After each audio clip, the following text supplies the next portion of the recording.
As we embark on Fire Prevention Week, emergency workers and firefighters want to urge the community to learn the sounds of fire safety. Miss Watcher here, reporting live outside a burning residence home on the Upper East Side. Several witnesses are here watching and are in shock by this engulfed home. I'm the neighbor and I'm so happy no one got hurt. Meow! What advice would you give the viewers? First of all, make sure you have smoke detectors so you can get out quickly. Second, test your smoke detectors at least once a month by pressing the test button to hear the alarm.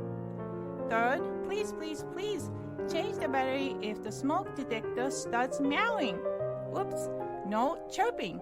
Meow! Thank you, Miss Pearl. This Justin, we have cell phone footage. I always have inside scoop, and here it is for today, my fellow followers. Every member of the family should sit down and discuss a fire escape plan. Family members should know at least 2 ways out of every single room in the house. My fellow followers, it is also a good idea to practice a home fire drill twice a year. Here's a scoop. Closing doors may slow the spread of smoke, heat, and fire. Best thing to do is prevent a fire from starting altogether.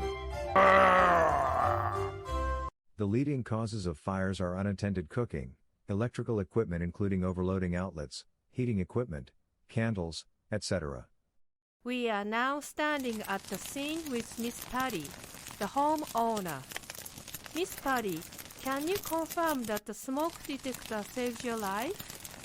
Yes, it sure did. I just want to tell everyone that if your smoke alarm sounds, get out and stay out. Never go back inside. If you have to escape through smoke, get low and go under the smoke to your way out.